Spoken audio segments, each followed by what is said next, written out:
La belleza de endocrino.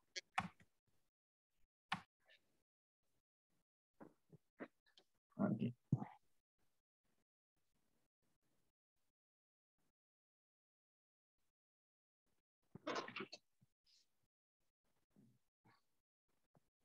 Ahí se ve en grande, ¿no? Sí, perfecto. Perfecto. Voy a un segundito antes de esto que quiero poner el puntero.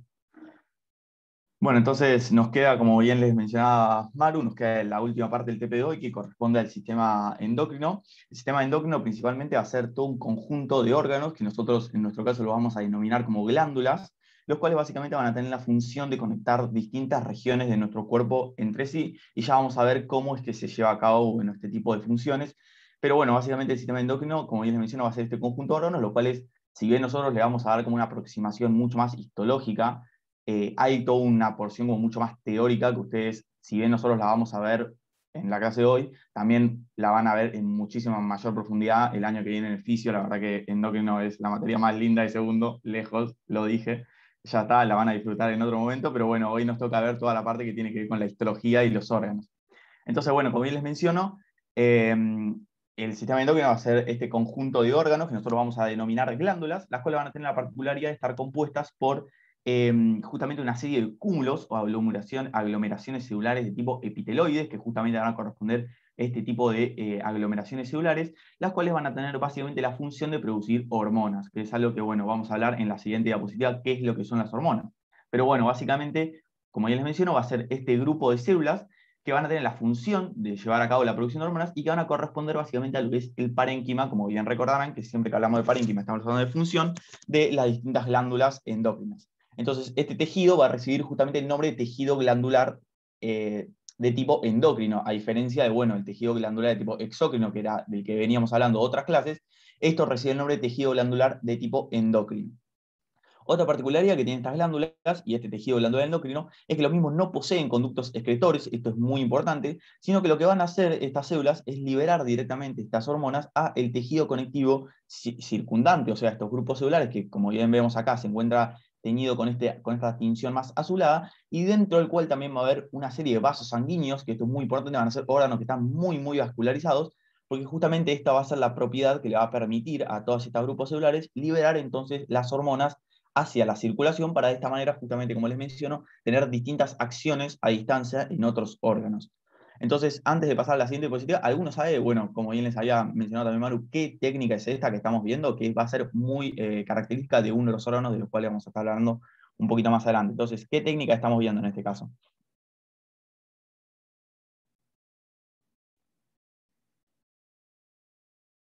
¿No es paz? No, no, no, no. Paz, Ah, o sea, fíjate que si bien el PAS tiñe como de esta tinción un poco magenta, fíjate que el tejido conectivo se está tiñendo de una tinción más azulada, y esto es característico particularmente del tricrómico, justamente de un tricrómico particular que recibe el nombre tricrómico de Mallory, y que va a ser muy característico de particularmente la hipófisis. Va a ser la técnica que vamos a utilizar principalmente para visualizar justamente la hipófisis, que es uno de los órganos que vamos a hablar más adelante. Pero bueno, como para que lo tengan en cuenta, bueno, como a modo de un poco de resumen, justamente van a corresponder estos órganos formados por estos cúmulos celulares que van a estar muy vascularizados para de esta manera justamente liberar estas hormonas hacia la circulación y tener acciones a distancia. Entonces, particularmente, como les mencionaba, las hormonas van a ser sustancias que van a ser producidas por esas células y que van a tener actividad biológica sobre una célula diana que se va a encontrar ya sea en otro tejido o en otro órgano a la distancia, y que van a llegar justamente a través de la circulación sanguínea. Por otro lado, vamos a ver que los mecanismos por los cuales van a actuar las hormonas pueden ser de tipo autócrino. Cuando hablamos de un mecanismo de acción de tipo autócrino, vamos a estar haciendo referencia a cuando una célula libera una determinada hormona, la cual va a actuar directamente sobre la misma célula que la sintetizó. Acá en la siguiente diapositiva les puse un gráfico, o sea, una ilustración justamente para que quede más claro, pero básicamente cuando hablamos de un mecanismo autócrino, la hormona actúa sobre la misma célula que la liberó. Mientras que cuando hablamos de un mecanismo de tipo paracrino, la hormona que va a ser liberada va a actuar sobre las células que se encuentran alrededor de la célula que la sintetizó, por así decirlo. Va a ser como en el ambiente circundante a la célula que produjo dicha hormona. Y finalmente el de tipo endocrino, que justamente va a ser el que más va a estar relacionado con el sistema endocrino, va a ser aquella en la que justamente la hormona ingresa a la circulación, ya sea sanguínea o linfática, y de esta manera va a ir a otros órganos a distancia del lugar inicial donde se produjo la hormona. Particularmente las hormonas van a tener un mecanismo de regulación por feedback. Cuando hablamos de un mecanismo de regulación por feedback, y esto es algo importante para después justamente endocrino, vamos a estar hablando de mecanismos de retroalimentación. Cuando hablamos de retroalimentación, vamos a estar diciendo que básicamente la hormona inicial que se produjo va a tener justamente un control sobre su propia producción y liberación. Entonces el feedback va a ser positivo cuando justamente esta hormona que sea sintetizada y liberada va a estimular su propia síntesis y liberación, o sea, para que se continúe la síntesis y liberación de la misma hormona. Mientras que cuando hablamos de un feedback negativo, en cambio, que va a ser el más común, o sea, el feedback positivo es muy particular y se va a producir, básicamente creo que el único lugar donde se produce es justamente el sistema, el aparato genital femenino, que es lo que vamos a ver la semana que viene. El feedback positivo, el feedback negativo va a ser el más común, en el cual justamente la misma hormona que va a ser producida por las distintas glándulas, va a inhibir su propia síntesis y liberación justamente para de esta manera controlar y que no se produzca una sobreproducción, por así decirlo, de la hormona original. Por otro lado, vamos a ver que las hormonas van a tener una serie de receptores específicos para esta hormona, o sea, no van a actuar en cualquier lugar, sino que van a presentar distintos receptores que van a ser tipo intracelulares, justamente se van a encontrar dentro de la célula, o van a ser de membrana, que van a ser justamente aquellos que se encuentran expresados en la membrana de la célula. Y particularmente, cuál de los receptores se va a utilizar va a depender justamente de la composición química que presente la hormona. Como yo les muestro acá con colores, justamente las hormonas peptídicas, al ser hormonas que justamente van a ser péptidos, no van a tener la capacidad justamente de atravesar la bicapa lipídica de la célula, por lo tanto van a actuar directamente sobre los receptores de membrana. Ejemplos de la misma, bueno, van a ser, por ejemplo, la insulina, de lo cual nos hablaba Juli de páncreas, que va a ser justamente secretada por las células beta del páncreas, y luego una serie de hormonas que van a ser justamente producidas por la hipófisis, de la cual le vamos a hablar en las siguientes diapositivas. Y en cambio las hormonas esteroideas justamente van a ser hormonas que sí van a tener la capacidad de atravesar las bicapas lipídicas y por lo tanto van a actuar directamente sobre receptores de tipo intracelulares. Entonces, ejemplos de este tipo de hormonas van a ser, por ejemplo, los estrógenos, que son las hormonas principalmente de tipo femeninas, que vamos a hablar también en la clase que viene. La testosterona es otra, que va a ser principalmente de tipo masculina. Y finalmente los glucocorticoides que van a estar asociados a la glándula suprarrenal y que vamos a hablar más hacia el final de la clase. Y por último encontramos las que son derivados de aminoácidos, que son como más particulares, son más reducidas, dentro de las cuales encontramos las hormonas tiroides, que son justamente las hormonas T3 y T4, que también vamos a hablar un poquito más adelante, y luego las catecolaminas, que cuando hablamos de catecolaminas particularmente, estamos hablando de adrenalina y noradrenalina, como para que lo tengan en cuenta. Súper importante, déjame decir algo, Sí, sí, sí, Lucas. obvio. Súper importante, gente, que ustedes se acuerden que hay como diferentes versiones, si les gusta a ustedes, diferentes sabores de las hormonas, dependiendo el origen químico que tienen. ¿Por qué? Porque como ustedes saben que genéricamente una célula que almacena lípidos, por ejemplo, va a tener como agujeros en el citoplasma sin color, ustedes saber qué tipo de hormona es, por ejemplo, que una hormona es un esteroide derivado del colesterol, y el colesterol es un lípido, les va a ustedes permitir pensar cómo es la tinción de la célula que la fabrica. ¿Me entienden? Y esos puentes que ustedes generan en histología son fundamentales porque son cosas que ya no tienen que estudiar, porque las razonan. ¿Se entiende? Entonces, es súper importante que ustedes cuando estamos charlando de cualquier hormona, preguntarse, o preguntarnos a nosotros, o preguntarse a ustedes cuando estén estudiando, che, pero ¿esta qué es? ¿Es una hormona esteroide? ¿Es una peptídica? ¿Es un aminoácido que se modificó, como las T3 y las T4, o las catecolaminas? Y entonces, de esa manera, ustedes pueden interpretar algunas cosas. No van a saber todas las cosas, pero algunas cosas las pueden interpretar y ahorrarse un buen trecho de memoria, que además la memoria tiene la mala costumbre de que cuando uno está estresado, capaz que falla la memoria. En cambio, lo que uno razona es muy poco probable que falle, aunque esté estresado. Y después otra cosa que es un poco más general, pero me gusta que se paren 2 pasos más atrás, es decir, ¿para qué tenemos sistema endocrino? ¿Sí? Porque el sistema endocrino es un sistema de respuesta de todo el organismo. Había algún compañero o compañera que preguntó por el chat, bueno, ¿para qué libero a la sangre las hormonas? Bueno, porque al liberar las hormonas a la sangre, yo rápidamente conecto todo el organismo entre sí. Ustedes piensen que nuestro organismo puede medir unos 50, puede medir 2 metros, pero es un organismo bastante extendido, bastante grande. Ni siquiera les digo cuando tiene una ballena o un elefante, ¿no? Entonces, ¿cómo hago yo para conectar las células de diferentes órganos y que funcionen en concierto de tal manera que yo tenga un organismo que funcione y que tenga un ciclo reproductivo y que tenga un ciclo alimentario y que tenga una regulación térmica en verano, en invierno, en un planeta como la Tierra que cambia de temperatura bastante durante todo el año? Entonces, ¿cómo hago para conectar todo eso? Me dice que mi conexión es medio inestable, así que probablemente Sí, te estoy escuchando no un me esté poquito cortado, no me Javi. esté conectando bien. ¿Sí? ¿Cómo hago yo para conectar todo ese organismo? Bueno, libero estas moléculas a la sangre que van a circular por todos lados, por eso yo puedo sacar sangre y medirlas, pero van a tener efectos solamente en los órganos que tengan receptores, y no estoy haciendo la B de la victoria, sino que estoy haciendo receptores en diferentes lugares que va a hacer que mi hormona tenga acción ahí. ¿Sí? Por ejemplo, una de las hormonas que va a estar dando vueltas es, no sé, testosterona. ¿Sí? Y resulta que la testosterona va a tener efecto en diferentes órganos que tienen receptores para testosterona. No va a andar dando vueltas. Más allá de que organismos machos lo van a tener y organismos hembras no lo van a tener en tanta cantidad, la hormona, hay receptores específicos. ¿Sí? Y el ejemplo podría ser para cualquier otra hormona. Entonces, conectar el organismo con reacciones con sistema de funcionamiento de mediano y largo plazo. Si yo quiero conectar el organismo para reacciones rápidas, yo tengo otro sistema que hace eso. ¿Cuál es el otro sistema que me conecta al organismo para funciones rápidas? Urgente. ¿Nervioso? El sistema nervioso. Muy bien, no sé, creo que fue Manuela que lo dijo, no sé quién fue que lo dijo. El sistema nervioso. Entonces yo tengo dos sistemas. El sistema nervioso es rápido, ya. Voy caminando por la vereda, un perro sale y me quiere morder. Ahí activa el sistema nervioso. El sistema, las hormonas, nada, el perro ya me hubiera digerido y yo todavía no estaría reaccionando. ¿Sí?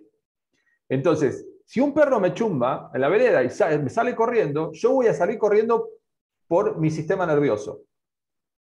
Pero si yo voy a un trabajo donde mi jefe, me tortura todos los días y todos los días me reta y todos los días no le gusta lo que hago y todos los días la paso mal, lo que va a funcionar ahí es el sistema endocrino, si es que me controlo y no le devuelvo una acción violenta a mi jefe o mi jefa. Lo que va a pasar es que mi sistema endocrino va a funcionar y yo voy a tener una respuesta al estrés de largo plazo que probablemente genere una depresión, etc. ¿Sí? ¿Se entiende la idea? Y piensen en el ejemplo del perro y pasarla mal en el trabajo o pasarla mal en una clase, ¿no? Los docentes todo el tiempo me tienen, ¿sí? Y eso uno tiene que seguir ahí, seguir ahí. Entonces, eso es el funcionamiento de un sistema y del otro.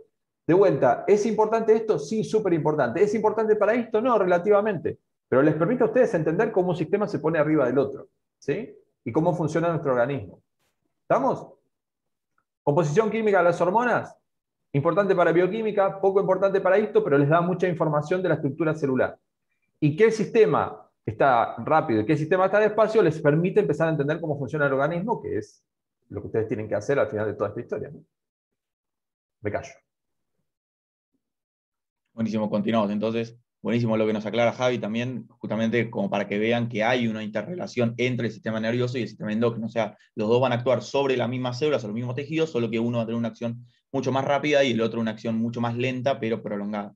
Entonces, bueno, a modo un poquito de repaso, como ya les mencionaba, todo lo que tiene que ver con el mecanismo de tipo endocrino, vamos a ver que justamente la célula va a liberar las hormonas que corresponderían a estos puntitos negros directamente hacia los vasos sanguíneos para de esta manera tener acciones a distancia.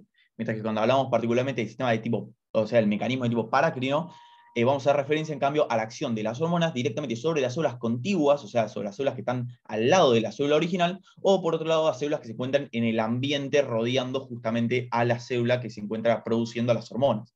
Y por último, el mecanismo de tipo autócrino, en cambio, la propia hormona que se produjo va a actuar directamente sobre el mismo receptor que ya de por sí presenta la célula. Entonces, esto como para que lo tengan en cuenta con ilustraciones. Entonces, en cuanto a las funciones del sistema endocrino, como ya les mencionaba Javi, justamente el sistema endocrino va a tener muchísimas funciones, o sea, va a tener muchísimas funciones asociadas principalmente a la regulación del crecimiento y del desarrollo en los seres humanos, también van a regular la reproducción para que se desarrolle correctamente, nos van a adaptar a situaciones cambiantes, justamente a situaciones ya sea de estrés o situaciones justamente de peligro, o por otro lado también van a intervenir en el metabolismo, la homeostasis, la nutrición, entre otras funciones. Como vemos, el sistema endocrino presenta una variedad de funciones muy numerosas, y justamente la respuesta que va a generar es una respuesta mucho más lenta, pero a su vez mucho más prolongada, si lo comparamos justamente con el sistema nervioso, que es algo que hay que tener en cuenta. Entonces directamente pasaríamos a las glándulas, justamente los órganos que van a estar conformando este sistema, que van a ser estas 5, la hipófisis, la adrenal, la tiroides, la paratiroides y la glándula pineal, pero nosotros particularmente vamos a hacer hincapié en la hipófisis, en la glándula adrenal, o que también se conoce como el nombre de suprarrenal, lo pueden llegar a leer en los libros, la tiroides, mientras que la paratiroides y la glándula pineal justamente no son demasiado importantes, o sea, la paratiroides tiene sus respectivas características y la verdad que lo deberían leer por si llega a aparecer alguna que otra pregunta en el examen, pero la verdad que yo no voy a hacer mucho hincapié porque es bastante sencilla.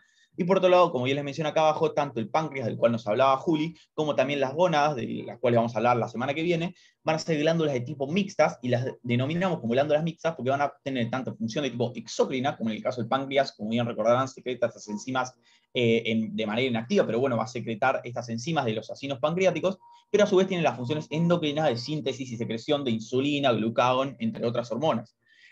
Por otro lado, también vamos a hablar que el tejido óseo y el tejido adiposo también van a cumplir funciones endocrinas, pero bueno, esto es algo que van a ver definitivamente en endocrino, en fisio, y no vamos a hacer mucha referencia a esto. Entonces arrancamos directamente con la hipófisis.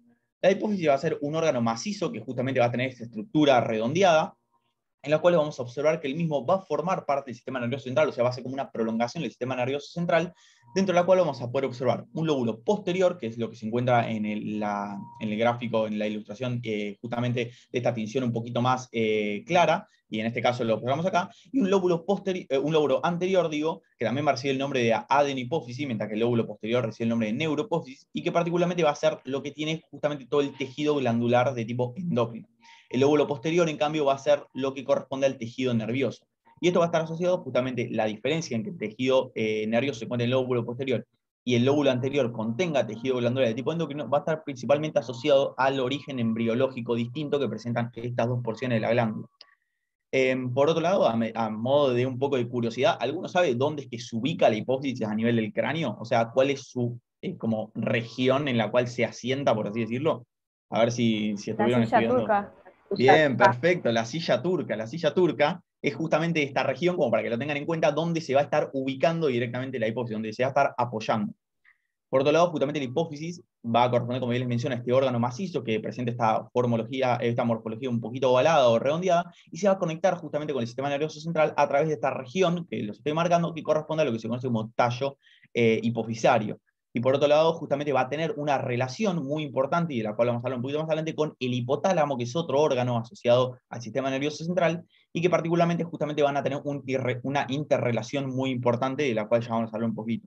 Tal vez es un poco complicado, yo me acuerdo que cuando tuve justamente las primeras clases de endocrino, es un poco complicado justamente entender particularmente a qué hacemos referencia cuando hablamos de hipotálamo, pero sepan que más hacia fin de año, cuando vean justamente el módulo de anatomía que tiene que ver justamente con el sistema nervioso, van a entender a qué hacemos referencia cuando hablamos de hipotálamo. Pero bueno, sepan que justamente es un órgano que forma parte del sistema nervioso central y que dentro del cual vamos a observar que hay dos núcleos particulares que van a estar en una interrelación muy importante con la hipófisis, que van a ser los núcleos paraventriculares, que se van a encargar principalmente de la síntesis de oxitocina, que son de las hormonas, y del núcleo supraóptico, que va a corresponder a la síntesis de hormona antidiurética, y que van a estar directamente relacionadas particularmente con el lóbulo posterior de la hipófisis, que es justamente, como les mencionaba, lo que tiene que ver con el tejido nervioso. Sin embargo, el hipotálamo también va a tener relación con la adenopófisis, pero esto va a estar mediado por la secreción hormonal, mientras que cuando hablamos del lóbulo posterior va a estar únicamente en relación mediante las prolongaciones axónicas, justamente provenientes de estos dos núcleos, que son el núcleo paraventricular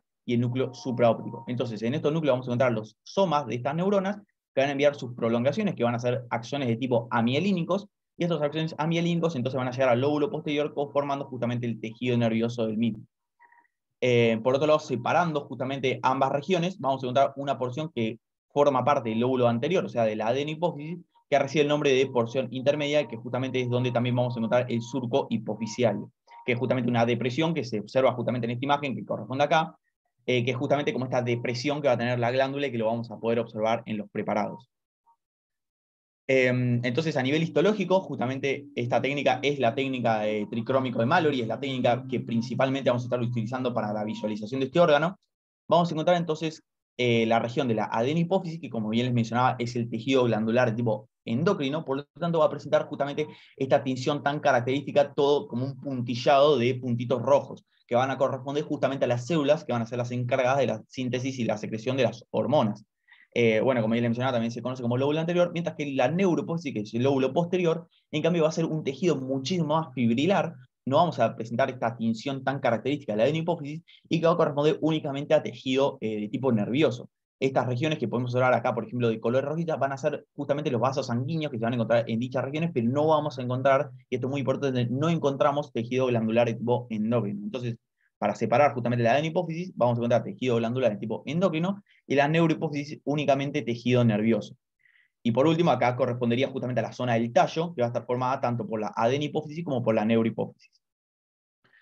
Entonces pasamos un poco a justamente las distintas regiones que van a presentar justamente tanto la adenihipófisis como la neurohipófisis. Particularmente la adenihipófisis se va a subdividir a su vez en 3 regiones, que ya las vamos a ver a continuación, que van a ser la pars distalis, la pars intermedia y la pars tuberalis. Mientras que el tejido nervioso, que va a corresponder a la neurohipófisis, va a corresponder a una pars nervosa y a un infundíbulo.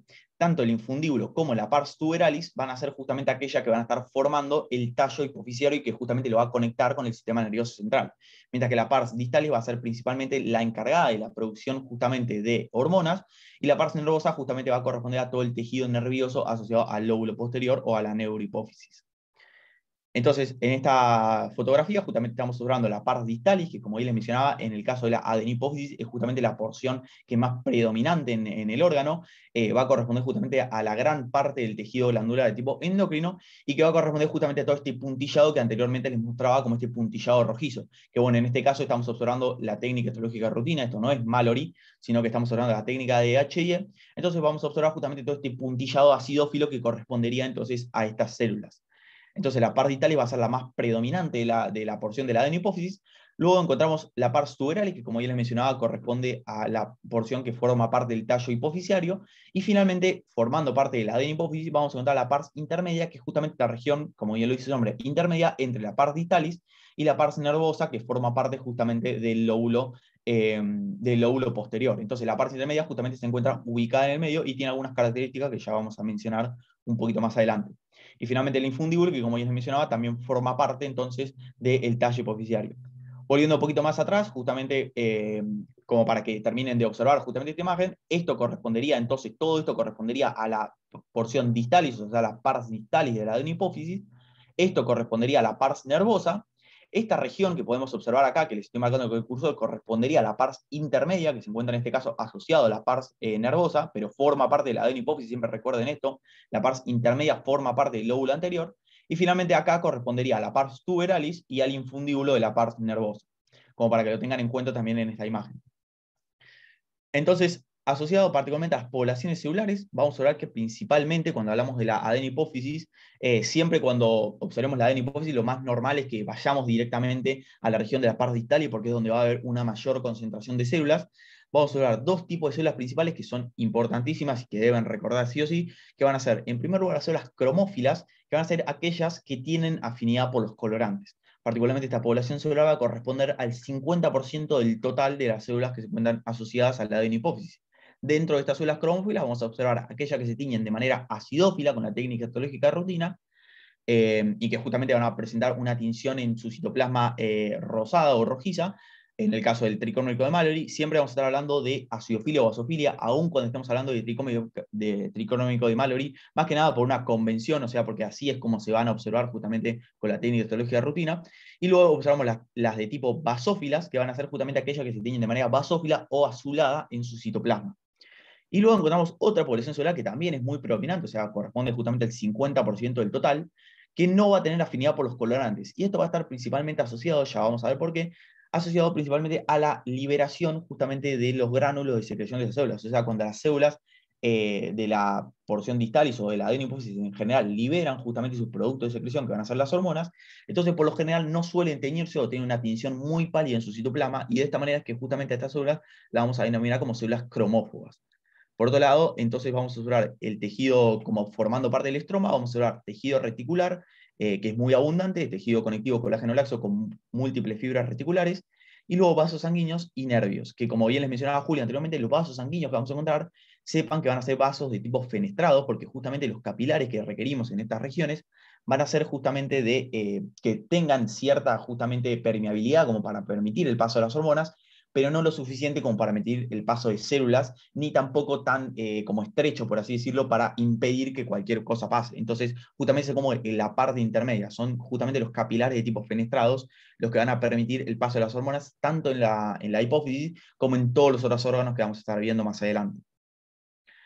Entonces, bueno, con respecto a la parte distal, que como ahí le mencionaba va a ser como la porción más importante, la adenopófisis, vamos a encontrar que el mismo va a corresponder a todo este puntillado bien rojizo característico, que en este caso correspondería entonces a las células cromófilas de tipo acidófilas. Luego la pars intermedia, que como bien les mencionaba estaba asociada a la neurohipófisis, y finalmente la pars nervosa. Si nosotros hacemos un mayor aumento justamente a la parte distal, vamos a estar observando justamente esto, los cúmulos celulares de los cuales les mencionaba antes, asociados a esta porción de la adenopófisis que recibe el nombre pars distalis, dentro de los cuales vamos a observar los dos tipos celulares característicos que les mencionaba antes. Vamos a observar las células cromófilas de tipo basófilas, que son justamente todas estas células marcadas con las flechas amarillas, que van a presentar núcleos de cromatina laxa con nucleolo evidente, y esta tinción en su citoplasma bien intensamente, ya sea basófila o azulada. Y luego las de tipo cromófilas acidófilas, que justamente van a corresponder, las de que están marcadas con una flecha negra, que van a corresponder justamente a aquellas células cuyos gránulos de secreción se tiñan de manera rojiza o acidófila. Siempre que hablemos de acidófilas o basófilas, vamos a estar haciendo referencia justamente a los gránulos de secreción que liberen estas células, que ya vamos a ver a qué corresponden particularmente estas hormonas. Pero bueno, básicamente basófilas, cromófilas basófilas, cromófilas acidófilas, y luego las marcadas con la flecha verde van a corresponder justamente a estas células que por lo general no se tiñen o presentan una tinción muy pálida, que van a corresponder a lo que les mencionaba como las células cromófogas, que van a ser justamente aquellas células que ya liberaron su producto de secreción. Entonces, cuando nosotros realizamos la técnica de histología de rutina, justo estas células no presentan gránulos de secreción en su citoplasma porque ya los liberaron, entonces van a presentar esta tinción tan característica, pero fíjense que justamente podemos como determinar, o sea, los límites celulares, o sea, podemos ver cómo la forma de la célula se encuentra como deformando las células que se encuentran alrededor, fíjense esta región como baladita de esta región de acá de la célula, que justamente nos va a estar haciendo referencia a que estamos observando una célula de tipo cromófobo. ¿Alguna pregunta hasta acá? Si no, seguimos avanzando. Fíjense que es como que flota el núcleo, ¿no? Porque cuando hablamos de la tinción basófila o acidófila, o las células que son cromófobas, que le tienen fobia al color, ¿no? Cromófobas significa fobia al color. Fíjense que es como que el núcleo flotara, ¿no? Porque claro, estamos hablando del citoplasma, entonces parece que no hubiera nada alrededor, pero en realidad está el citoplasma que no tiene color, ¿sí? Adenohipófisis o pars distalis es esta parte que es como más glandular, un tejido más glandular. Fíjense que está bastante organizado como en grupos de células, tiene esta morfología bastante glandular. Mientras que en neurohipófisis, que vamos a ver ahora, son directamente los terminales axonales de los somas que están en hipotálamo. ¿Sí? La morfología de la hipófisis, para que imaginen así en 3D, es la morfología de una pera. ¿Se imaginan una pera? Estaba pensando si tenía en casa una pera, pero no, me las comí el fin de semana. Una pera, ¿sí? Y el cabito de la pera podrían ser el tallo que la sostiene, ¿sí? Más o menos, ¿sí? Y desde más arriba estarían los somas neuronales que bajan a través del tallo y que van a parar hasta la neurohipófisis, que ahora vamos a ver, ¿sí? Más o menos para que lo vean. Miren un poquito la anatomía. Yo sé que es difícil si no entenderlo porque, claro, no tenemos modelos tridimensionales para poderlo mostrar, ¿sí? Pero fíjense que la estructura que tenemos acá, en la adenohipófisis pars distalis, que tenemos esta estructura tipo glandular, ¿sí? Y que también tiene unas cosas bastante grandes ahí con células muy rojizas. ¿Qué son?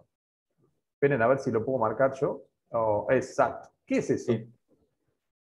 ¿Qué es eso, che? Estamos en un triclómico de Mallory, pero eso tiene pinta de algo que conocemos, ¿no? ¿Qué será eso? Yo dije células, por ahí los confundo. Yo diría elementos figurados ahí adentro. Ahora se las regalé. ¿Un vaso? Claro. Bien, Sí, perfecto. vaso sanguíneo. ¿Por dónde diablos sale la secreción? ¿Sí? Por vasos sanguíneos, que son fenestrados, pero están por todos lados. Porque la secreción tiene que salir por ahí, no hay conducto. ¿Sí? Entonces lo que están viendo ahí son unos brutos vasos sanguíneos donde tienen, ¿por qué digo brutos? Porque son bastante grandes. ¿Sí? Imagínense que el capilar tiene básicamente el tamaño de un eritrocito, y acá están viendo ustedes parecen ser vasos venosos, así como a grosso modo parecerían ser vasos venosos, pero bastante importantes, ¿sí? Fíjense el tamaño que tienen. ¿Ok? Bien, sigamos. Perfecto, continuamos, así ya seguimos y vamos haciendo un poquito más rápido.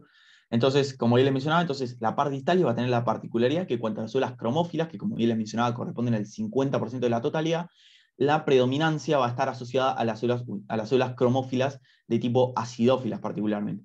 Este tipo de células van a corresponder a dos tipos celulares distintos que van a corresponder, en primer lugar, a las células lactotropas, que van a ser, o mamotropas también se conocen, que van a ser particularmente las que se encargan de la secreción de prolactina o PRL, también lo pueden llegar a encontrar en los libros. Entonces, lactotropas es prolactina, mientras que los segundos tipos de células van a corresponder particularmente a las células de tipo somatotropas, que van a estar asociadas principalmente a las células de hormona, a la hormona de crecimiento, o también lo que se conoce como somatotrofina. Mientras que las células basófilas, por su parte, que únicamente corresponden al 10% de la totalidad de la par distales, asociadas a las células cromófilas claramente, vamos a encontrar las adrenocorticotropas, que van a sintetizar adrenocorticotrofina, o lo que se conoce también como ACTH. En segundo lugar, las gonadotropas, que van a sintetizar particularmente gonadotrofinas, que van a ser la LH y la FSH. Y finalmente las tirotropas, o que van a producir la tirotrofina, que es particularmente la TSH. Desgraciadamente esto es algo que se van a tener que aprender, o sea, estamos hablando justamente de distintas células que van a sintetizar este tipo de hormonas, las cuales luego a su vez van a tener sus respectivas acciones sobre distintos órganos diana, que ya a continuación les puse una diapositiva justamente de dónde es que van a accionar estas células. Pero algo que también me gustaría que se lleven de esto es que, al igual que sucedía justamente con los islotes pancreáticos en el páncreas, nosotros no vamos a poder diferenciar con la técnica histológica de rutina o con el tricrómico de Mallory particularmente qué células son las que vamos a estar observando en este caso, dado que, bueno, cada célula va a producir un tipo de hormona. O sea, no es que una célula va a producir todas las hormonas en simultáneo. No, una célula va a producir ese tipo particular de hormonas. Entonces, para poder diferenciarlas, dado que todos se tiñen de la misma manera, vamos a utilizar técnicas especiales como puede ser justamente inmunohistoquímica, de la cual hablábamos antes. Y finalmente, cuando a las par distales, entonces el 50% restante va a corresponder entonces a las células cromófogas, que van a ser estas que no se tiñen. Acá, bueno, lo mismo, pero básicamente una técnica histológica rutina en este caso. Justamente vamos a estar observando las células cromófilas de tipo basófilas, que van a corresponder a estas células con núcleos de cromatina laxa, que presentan una tinción basófila de su citoplasma, que entonces van a corresponder a las células adrenocorticotrofas, gonadotrofas y tirotrofas, y luego las de tipo acidófilas, que van a ser justamente las lactotropas, y las otras que son las somatotropas. Entonces. Y por último, las células cromófogas, que van a ser aquellas que no se tiñen, como se les encuentra marcando, y luego la abundante vascularización que presenta este órgano. Particularmente, entonces, como ya les mencionaba, vamos a ver que estas hormonas tienen distintas funciones. Entonces, la prolactina particularmente va a ser la hormona encargada de la síntesis y la producción de leche a nivel de la mama de la mujer. En cambio, la hormona de crecimiento, como ya se imaginarán, va a estar asociada principalmente a los procesos de crecimiento, asociado principalmente al hígado, al tejido adiposo, al músculo y a la estimulación justamente del crecimiento en todos los tejidos, mientras que las células basófilas, particularmente la ACTH o la adrenocorticotrofina, va a estar asociada a la glándula suprarrenal, de la cual vamos a hablar posterior, que va a estar principalmente asociada a la síntesis de las distintas hormonas esteroides que van a ser producidas en esta glándula. En cuanto a la TSH, la misma está asociada principalmente a la síntesis de las hormonas tiroides directamente sobre la glándula tiroides. Y finalmente las gonadotrofinas van a estar asociadas principalmente a justamente los aparatos sexuales, tanto femenino como masculino, y sus distintas funciones que ya vamos a ver durante las clases siguientes. La verdad, Javi, no sé si vos querés agregar algo a esto. La verdad que no sé qué tanto es lo que tienen que saber con respecto a las distintas funciones de estas hormonas, porque bueno, es algo que van a ver muchísimo mejor en endocrino, pero tal vez hay algo Sí, particular que vos sepas. saber el órgano blanco y qué Mm. producen en el órgano blanco, digamos. O sea, pero saberlo, a ver, no con el detalle que lo van a ver en fisiología, sino tener cierta idea de cuál va a ser el efecto final en el órgano blanco. En cuanto a los aparatos reproductor masculino y femenino, lo vamos a ver las clases que vienen y lo podemos ir completando en la medida que vamos atravesando otros órganos. Suprarrenal la tenemos que ver hoy también, así que ahí Sí, sí, sí, súper. vamos a ver el órgano blanco. En cuanto a TSH, vamos a ver el órgano blanco hoy. O sea, saber el órgano blanco y resumir en dos palabras que hacen, no sé, las hormonas tiroideas, bueno, control de la regulación térmica, punto, ¿sí? Si estamos hablando de hormona de crecimiento, bueno, efectos sobre los huesos largos y el tamaño muscular, punto, digamos, ¿sí? Esa es la idea. Pero sí conocer los nombres, STH, GH, ACTH, TSH, etc. ¿Por qué las veo basófilas o acidófilas? En realidad todas todas son polipéptidos, estas hormonas hipofisarias. Lo que pasa es que acordate que acá venís, alguien que preguntó por el chat, acá venís de un tricrómico de Mallory. Por lo tanto, la acidofilia vasofilia no es tan exactamente como en un HIE, pero le llamamos acidofilia y vasofilia por convención, como les dijo Lucas hace un ratito. ¿Sí? ¿Ok? Pero básicamente eso. Nosotros los vamos orientando igual, ahora cuando vamos siguiendo los vamos orientando. Bien. Queda Bueno, menos de entonces un minuto. continuamos. Sí, sí, me parece que se va a cortar, ¿no? Se va a cortar, lo cortamos y volvemos Dale. a otra sala nueva para el final. El último. Dale.